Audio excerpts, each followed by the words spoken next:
시간에는 반정에 의해서 최초로 왕에 오른 중종과 그 시대에 대해서 이야기를 하고자 합니다.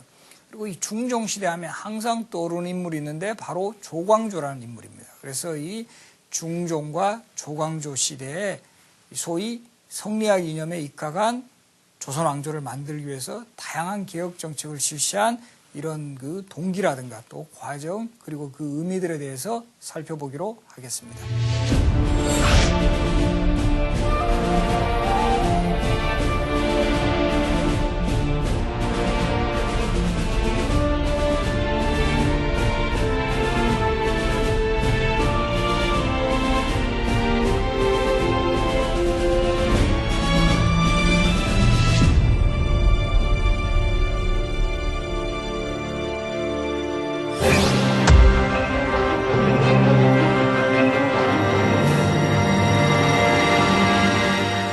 1506년 창덕궁 인정전에서는 중종 반정이 일어나서 마침내 반정이 성공을 합니다. 정말 20년 가까이 무소불위의 권력을 휘둘렀던 연산군이 쫓겨나고 연산군의 이복 동생이자 이제 그 성종의 아들인 중종이 왕위에 오릅니다. 그래서 이 중종은 성종과 그 계비였던 정현왕후 윤씨 사이에서 출생한 인물로 원래 진성대군이라고 했습니다. 그리고 이제 보면 이런 반정이라는 문화도 상당히 주목할 만한데요. 이 반정이라는 용어는 원래 중국의 역사서인 춘추에서 비롯되었습니다. 그래서 이 중국에서부터 그 연원이 시작이 되었지만 반정이 역사에서 성공한 사례는 지금 조선에서 거의 유일합니다.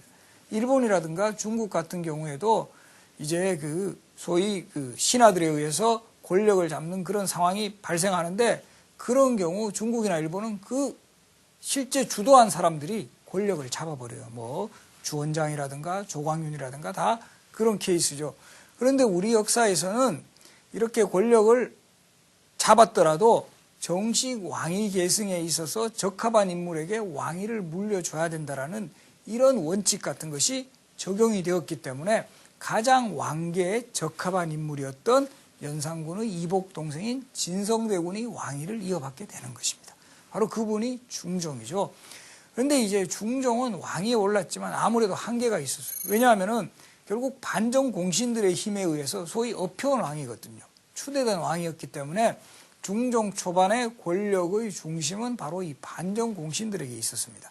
박원종, 성희안, 유순종 이런 사람들을 반정 3인방이라고 하는데 뭐 예를 들면은 이 왕과 신하들이 함께하는 회의석상 같은 데서도 중종 같은 경우 반정 공신들이 자리에서 일어서야만 오히려 왕이 뒤늦게 일어서는 이런 일까지 벌어졌다고요.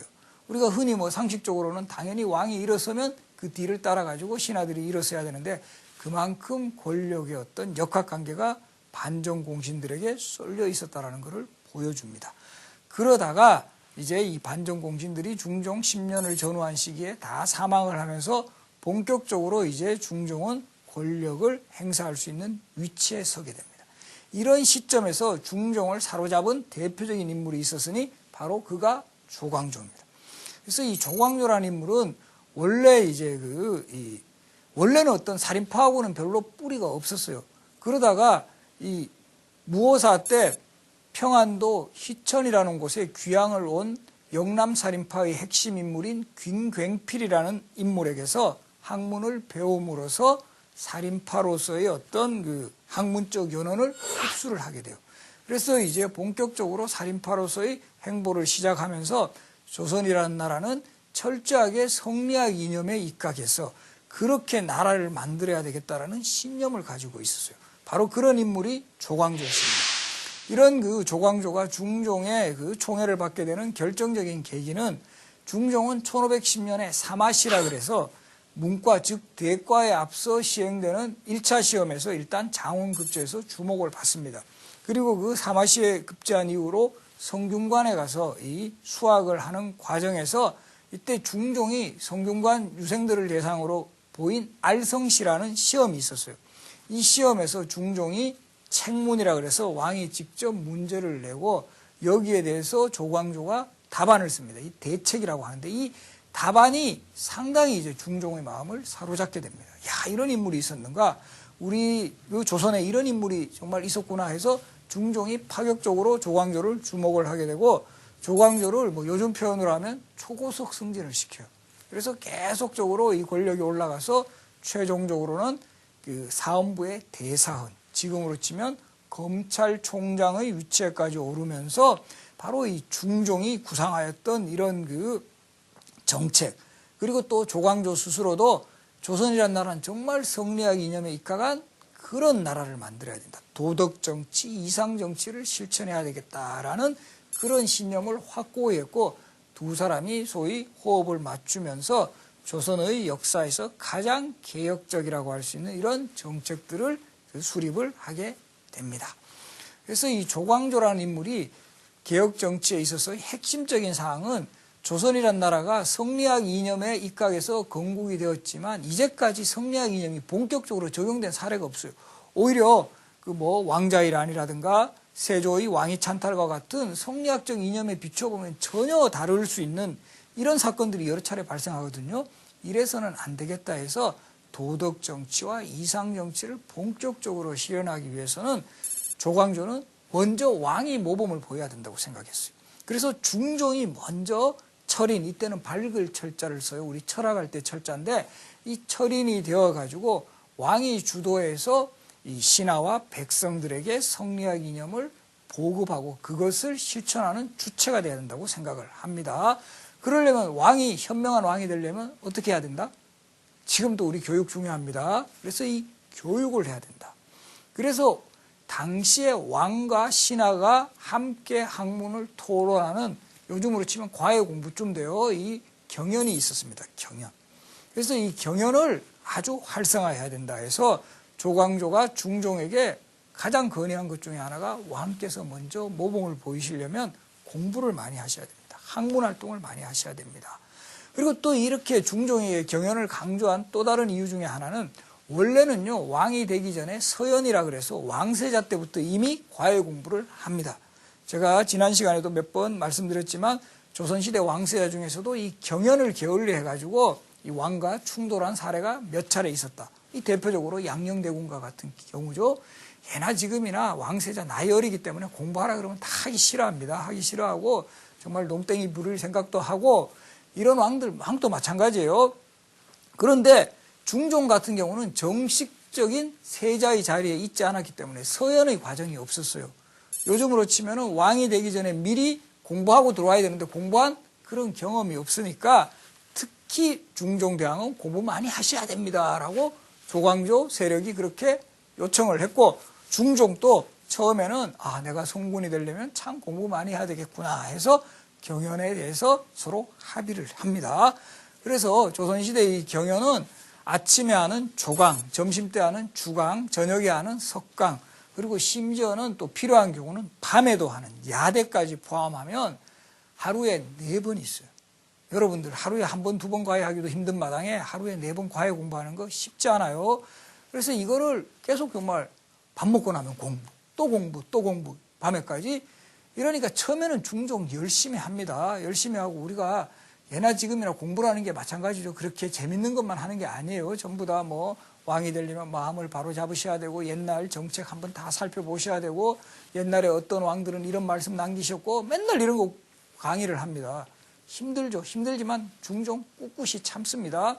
그렇지만 나중에는 이 중종이 경연을 너무 강조해서 결국은 자신의 어떤 왕권을 압박하려는 조광조의 어떤 그 영향에 상당히 회의를 느껴서 결과적으로는 조광조하고 결별하는 그런 원인이 되기도 합니다.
성리학을 본격적으로 조선이라는 나라에 구현하기 위해서는 이 기존에 도교의 제천 행사를 주관하던 관청이 있었어요. 소격서라는 관청인데 이런 관청은 다 없애야 된다.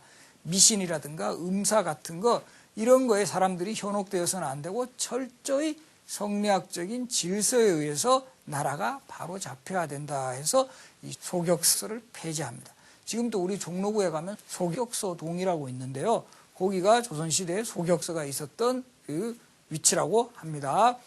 그래서 이런 소격서 논쟁에 있어서도 중종하고 조광조가 사실은 대립도 많이 해요. 조광조는 저런 걸 강력하게 없애야 된다지만 또 중종의 입장에서는 이제까지 계속 유지되어 왔던 것을 하루아침에 그거 어떻게 없앨 수 있느냐 하면서 이 반대를 하기도 하지만 이 조광조의 확신과 원칙에 찬 그런 어떤 이 신념 같은 거 이런 것이 결국 관철이 되어 가지고 소격서가 폐지가 됩니다. 그리고 이 조광조 세력은 성리학을 본격적으로 이제 구현하기 위해서는 성리학적인 교재 같은 거 이런 것들을 백성들에게 널리 전파를 해야 된다라고 해서 성리학의 이념을 가장 압축적으로 담은 교재 소학이라는 책이 있어요. 그래서 이 소학이라는 책을 널리 보급을 합니다. 특히 이 소학이라는 책은 조광조의 스승이었던 균괭필이라는 인물이 아주 이 소학에 심취를 해서 균괭필은 소학 동자라고까지 지칭되었던 그런 인물입니다. 그래서 이런 소학을 널리 보급함으로써 일반 백성들에게 기본적으로 효제, 충신하는 그런 성리학의 덕목들을 자연스럽게 익히게 했습니다. 그리고 이런 성리학 이념을 강하게 이제 보급하기 위해서 이 중종 시대에 조광조를 중심으로 추진한 또 하나의 정책은 향약입니다. 향약. 향약은 지방의 자치 규약이다라는 뜻으로 이제 조광조 시대에 본격적으로 이제 정치 일선에 등장했던 살인파들이 주도해서 기존의 수령이라든가 이런 지방의 이 관리들이 아닌 살인들이 이 지방 행정의 주체가 되어서 백성들을 이제 요즘으로 치면 계몽하고 이 성리학적 질서에 맞도록 이렇게 따라오게 하는 그런 자치 규약이에요. 그래서 향약의 4대 덕목, 이거 예전에 수업 시간에 많이 외웠을 겁니다. 또 한번 기억해 보겠습니다. 예속, 상교, 예스러운 풍속은 서로 교류한다. 덕업, 상권, 덕스러운 일들은 서로 권한다. 그 다음에 과실, 상규, 이 잘못이라든가 이런 것은 서로 규제한다. 그리고 마지막에 환난, 상률, 어려운 일들은 서로 돕는다, 구휼한다. 이런 덕목들을 내세우면서 백성들이 이것을 철저하게 실천을 하면 자연스럽게 유교적인 이념을 체득하고 정말 사회가 아름다워지고 풍속이 아주 부드러워진다. 이렇게 생각을 한 거죠. 그래서 우리가 지금 이야기 들으면은 이거 그냥 좋은 풍속이고 별로 규제 없을 것 같지만 규제도 상당히 심합니다. 그래서 그 지역에서 어떤 나쁜 일을 하거나 이런 백성들에 대해서는 철저하게 심한 경우는 회가 출양이라 그래가 그 동네에서 쫓아보내버립니다. 그러니까 이제 백성들은 좋든 싫든 그 지역의 규칙 같은 것을 지키면서 철저하게 그 과정에서 자연스럽게 성리학적 이념을 체득하고 그 지역 사람들에게 서로 장유유서 같은 이런 그 이념들을 실천해 나가는 그런 그 동기가 부여를 받게 되죠. 이처럼 이제 조광조 세력이 성리학의 이념을 구현해 나가는 그런 과정에서 또 하나 필요한 게 뭐냐 하면 요즘도 그렇지만 인력입니다. 맨파워. 그런 일들을 함께 추진할 수 있는 인력들이 상당히 필요하다고 판단을 해서 조광조 일파가 추진하는 정책 중에 하나가 뭐냐 하면 혈량과의 실시입니다. 기존의 과거 시험 대신에 혈량, 어질현, 현명할 현, 어질량, 현명하고 어진 사람들을 추천하는 제도예요. 우리도 보면 우리 역사에서 항상 시험 제도에 있어서 입시 제도하고 소위 그 시험으로 입시 제도에 있어서 시험으로 치는 그 제도하고 추천 제도 이게 항상 양립을 해요. 지금도 우리 그렇지 않습니까? 지금 또 최근에 와서 입학 사정관제라든가 이런 추천 제도의 비중을 서서히 높이고 있어요. 왜냐하면은 기존의 과거 시험, 문장이라든가 소위 필답고사로서만 그 뽑는 어떤 문제점 같은 거 이런 것들을 보완하기 위해서 항상 추천제가 들어가죠. 그래서 이 조광조가 권력을 뽑으려고 했던 시점에서도 기존의 과거 시험으로 인재를 뽑게 되면 아무래도 소위 말하는 기득권 세력들, 훈구 세력들이 유리해요. 그 시대도 다 과외가 있어요. 그래서 계속 입시 중심으로 공부를 하는 소위 말하는 훈구파 세력의 자제들이 자꾸 붙을 확률이 높으니까 저 지방에서 정말 순수하게 학문을 닦고 연구에 종사하는 이런 사람들은 시험에 약하니까 안 되겠다. 그래서 이런 사람들을 합법적으로 뽑는 그런 시험 제도로서 현량과 제도를 실시를 했던 것입니다. 그래서 실제 그 조광조가 주도해서 현량과를 실시했을 때 28명의 현량과 합격자가 배출이 되었는데 대부분이 바로 조광조와 함께 개혁 정책을 추진하는 소위 살인파 세력들이 발탁이 된 겁니다. 이런 식으로 해서 현량과 제도를 통해 인적 자원을 확보하면서 뭔가 이 개혁 정책을 본격적으로 추진하려고 했던 조광조. 그러나 이런 조광조의 이 성리학 이념에 입각한 개혁 정치, 그리고 중종이 적극적인 후원과 지원이 있었기 때문에 이게 가능한 겁니다. 이게 단순히 이거는 뭐 조광조의 어떤 뭐 탁월한 능력에 의해서 이루어진 게 아니라 중종이라는 왕도 그 시대에 성리학 이념에 입각한 그런 정책, 정치가 바로 가장 맞는 방향이라고 인식했기 때문에 이런 조광조에게 힘을 실어주었다. 이렇게 볼 수가 있습니다.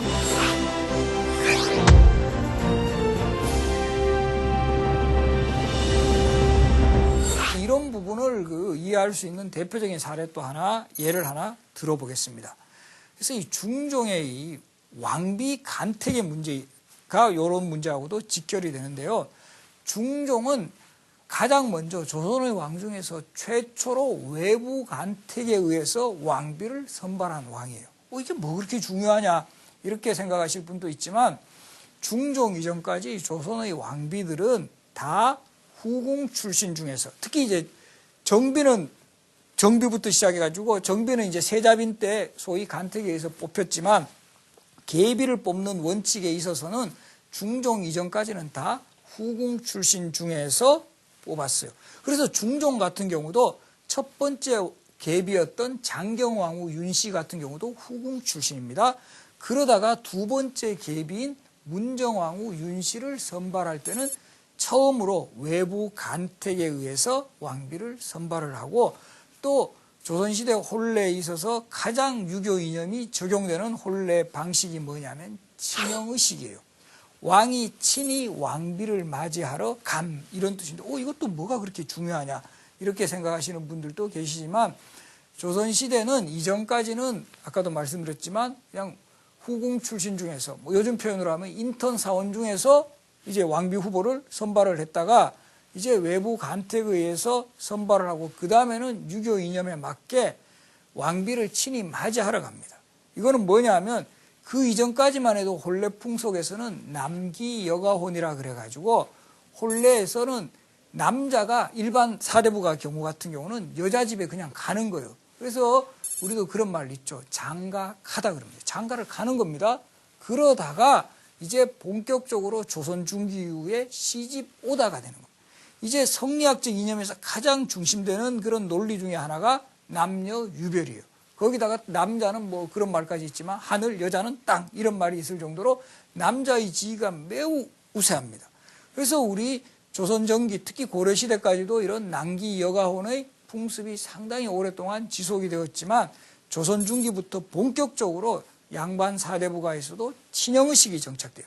그래서 왕실에서도 이런 친형을 본격적으로 시범을 보임으로써 백성들에게도 성리학 이념이 구현되는 그런 상황을 확실하게 적용해 나갔다라는 거죠. 그런 최초의 왕이 바로 중종입니다. 중종이 계비 문정왕후를 간택하고 최초로 친형례를 행했던 왕이다. 그래서 이런 것도 중종시대에 그만큼 성리학의 예법에 맞게 왕실에서 노력한 그런 모습들을 찾아볼 수 있는 그런 부분입니다. 그래서 이 중종이라는 왕은 왕비에 있어서도 상당히 어떻게 보면 좀 불운했던 그런 왕비 선택에 있어서도 불운함을 보였던 왕이에요. 그건 무슨 말이냐면은 중종의 첫 번째 왕비가 단경왕후 신씨라는 분이에요. 단경왕후 신씨. 근데 이분은 왕비에 딱 즉위한 지 거의 뭐 하루 만에 바로 폐위가 돼요. 왜 그러냐면은 중종 반정이 일어났을 때 이 연산군을 결국 몰아낸 거죠. 그때 이 당경왕후 신씨의 아버지가 연산군의 처남인 신수근의 딸이라는 이유로 바로 폐위가 돼버려요. 그래서 이 당경왕후는 폐위된 이후에 그 사가에 가서 살면서 항상 중종을 잊지 못해서 그 인왕산 넓은 바위에다가 자신의 치마를 널어놨다 그러죠. 그러니까 항상 중종을 좀 봐달라, 나를 좀 생각해 주시라.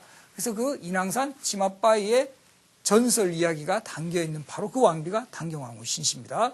그래서 당경왕후가 폐위되고 난 다음에 후궁, 그 이전까지의 관례대로 후궁 출신으로 가장 그래도 뭐 성품도 괜찮고 여러 가지 그 상황을 고려해서 계비로 맞이한 여인이 장경왕후 윤씨라는 분이에요.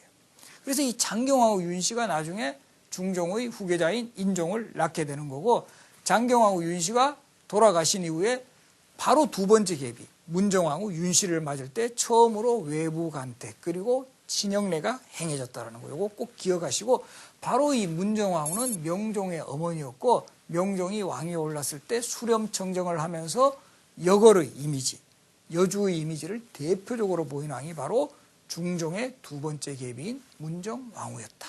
그래서 여기서 제가 핵심적으로 말씀드리고 싶었던 것은 바로 이 문정왕후의 왕비 간택이 있어서 성리학적인 예법이 그대로 적용되었다는 거. 그것은 바로 중종 때 조광조 세력이 성리학적 이념에 입각해서 각종 정책을 펴는 그런 시대적 흐름하고도 일치를 한다라는 거, 요거 잘 기억해 두시기 바랍니다.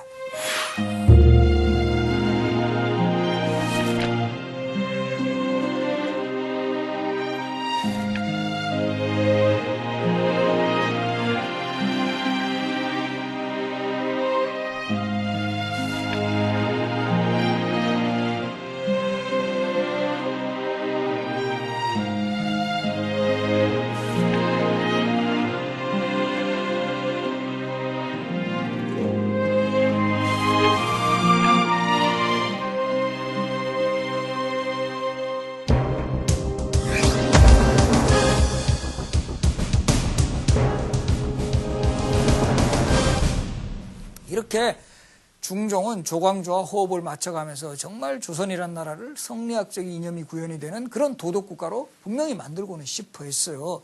그러나 이런 조광조의 그 개혁 정치에 대해서 반발하는 세력들이 점차 형성이 됩니다. 소위 기존에 오랫동안 기득권을 확보하고 있었던 훈구파 세력이 조광조를 비롯한 살인파 세력을 견제하는 그 중심 세력으로 자리를 잡아요. 처음에는 워낙 중종이 조광조를 신임을 했기 때문에 훈구파들이 설 자리가 없었어요. 설 자리가 없으니까 이들이 계속적으로 소위 말하는 정보정치, 공작정치를 통해서 조광조의 어떤 전행이라든가 조광조 일파가 추진하는 개혁정치 허점들을 계속적으로 이제 중종에게 보고를 하게 됩니다. 왕조 국가에서는 결국 누가 왕의 신임을 받느냐가 가장 권력에 가깝게 갈 수 있는 단서가 됩니다. 그래서 훈구 세력들이 비밀리에 중종과 접촉하면서 거듭 조광조 일파의 전행을 이야기를 하고, 그러니까 중종도 계속 그런 정보가 들으니까 공감을 한다라는 거죠.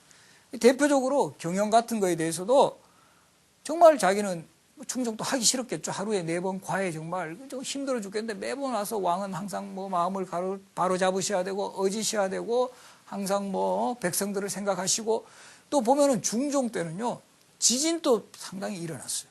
특히 조광조 일파가 권력을 잡았던 요 중종 시대에 지진이 상당히 큰 지진이 일어나요.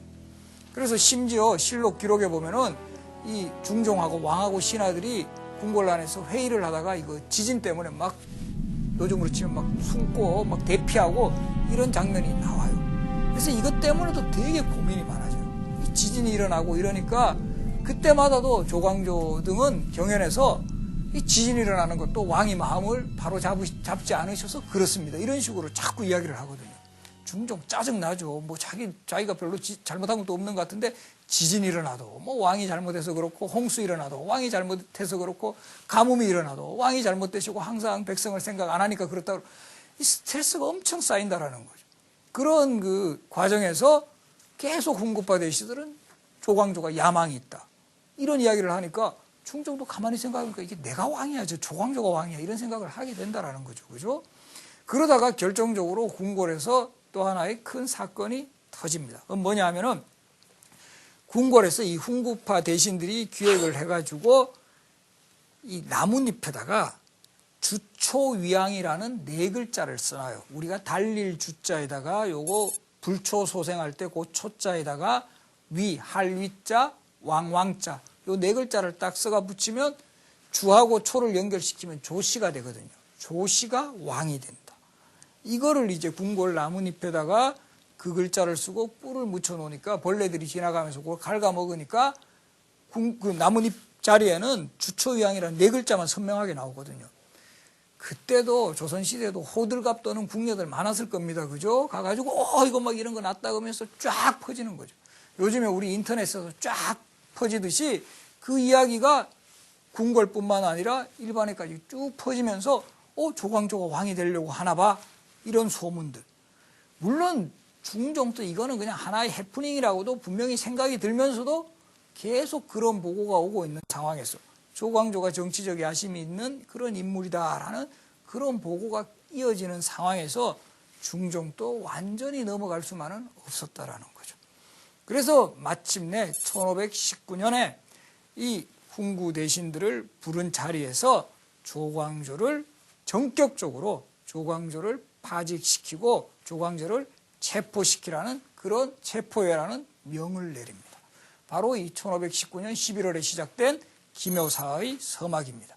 1519년이 기묘년이어서 기묘사라고 하는데 전격적이었어요, 이 사건이. 그래서 이 죄는 붕당을 형성해서 당을 형성해서 이 왕을 압박한 죄 이런 걸로 해서 조광조에 대한 체포령이 떨어졌고 바로 이제 조광조는 체포되어서 유백길에 오릅니다. 이때까지만 해도 조광조는 자신을 그렇게 신임하고 자신을 그렇게 믿어주었던 중종이 하루아침에 자신을 체포할 줄은 정말로 몰랐다라는 거죠. 정말로 몰랐고 그때까지만 해도 이거는 뭔가 일이 잘못되었을 것이다 라고 판단을 해가지고 유백길에 오르면서 유배지인 전라도 지금의 화순의 능주라는 곳입니다. 그곳에서도 계속 그 왕이 나를 언젠가는 불러주겠지 하면서 왕이 있는 북쪽을 향해서 절을 올리고는 했다고 합니다. 그리고 정말 그 왕의 사신이 왔다라는 전가를 받고는 이제 드디어 오해가 풀렸구나. 내가 다시 정치 일선에 복귀하는구나 라고 생각하면서 나갔지만 그 순간 그 들고 온 것은 관리가 들고 온 것은 바로 사약이었습니다. 사약. 그래서 조광조는 유배지인 능주에서 그 사약을 마시면서 그 짧은 생애를 마감을 합니다. 그래서 조광조가 1482년생이니까 1519년, 그러니까 38세의 정말 젊은 나이에, 지금 제 나이보다도 훨씬 적습니다만은 그 젊은 나이에 이렇게 생을 마감했지만 우리 역사에서 가장 개혁적인 인물로 평가를 받고 있는 것은 바로 그 시대의 흐름을 제대로 읽었다라는 거예요. 이 중종 시대가 요구했던 것이 정말 연산군의 폭정 시대를 끝내고 이제 정말 도덕적으로도 너무 떨어진 이런 조선 사회를 성리학적인 이념에 입각해서 바르게 만들려는 이런 움직임들이 그 당시 국시로 채택되었고 그런 시대의 이념을 가장 빠르게 그리고 정확하게 읽은 인물이 조광조였다라는 거죠. 그리고 이 중종이라는 인물이 조광조에게 그 힘을 불어넣어 줌으로써 정말 조광조는 가장 그 자신의 그야말로 의지대로 자신의 또 온 힘을 다해 가지고 개혁 정책을 폈지만 그 결과는 생각보다 너무나 허망하였다. 그래서 보시면 지금 그 조광조가 마지막 그 사약을 받으면서 남긴 절명시가 남아 있습니다. 그래서 그 정말 나라 사랑하기를 내 집과 같이 했고 정말 임금에 대한 충성은 내가 한없이 보냈지만 내가 이렇게 죽는 것에 대한 안타까움을 표현을 하고 있습니다. 그래서 이 조광조 사후에 중종의 개혁 정치는 일시 후퇴를 합니다. 그리고 또 중종 후반부에는 기말로와 같은 권신들이 권력의 핵심에 등장을 하게 됨으로써 이 상당히 그 조광조 시대에 꽃피고 활발하게 전개되었던 그런 성리학적인 그 국가 만들기 소위 그런 프로젝트들은 상당히 후퇴하는 면이 분명히 있었습니다.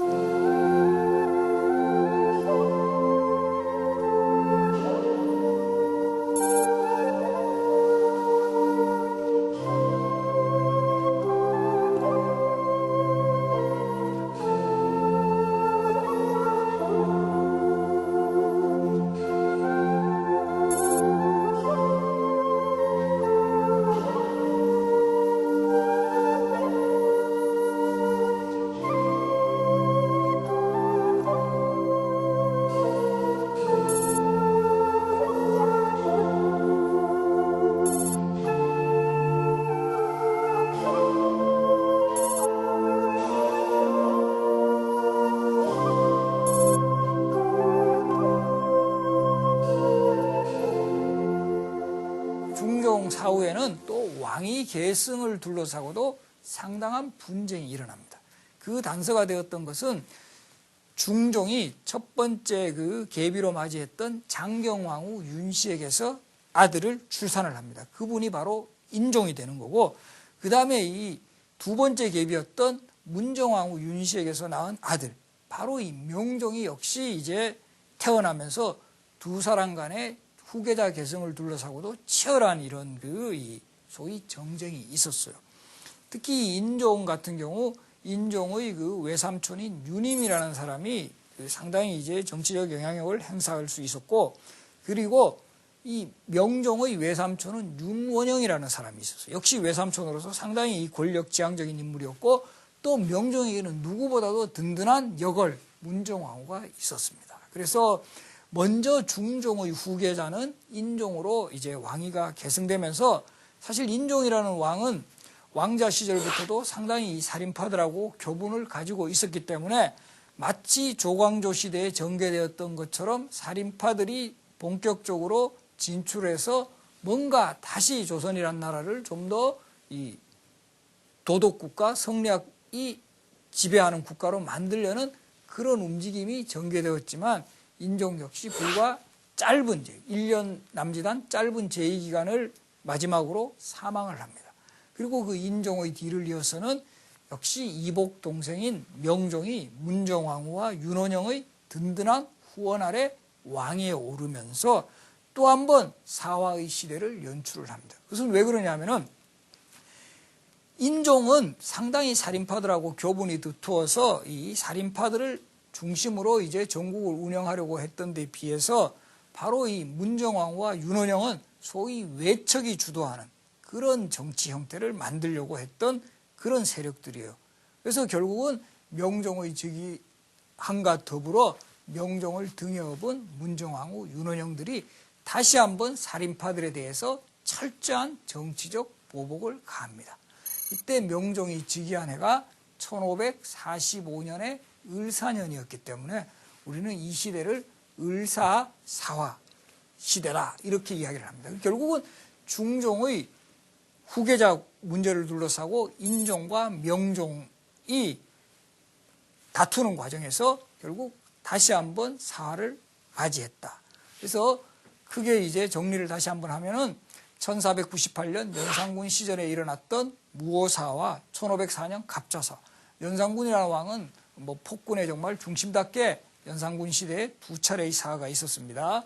그리고 중종 시대에는 조광조로 대표되는 개혁 정치의 그 핵심 그 살인파들이 본격적으로 이제 정책 구상을 하다가 역시 훈구파들의 반격을 받아 좌초한 기묘사화, 1519년이 기묘년이어서 기묘사화라고 합니다. 그리고 이 마지막 4대 사화의 대미를 장식하는 1545년의 을사사화는 이 왕위 계승 분쟁에서 야기된 사건으로 다시 한번 을사사화가 일어났다.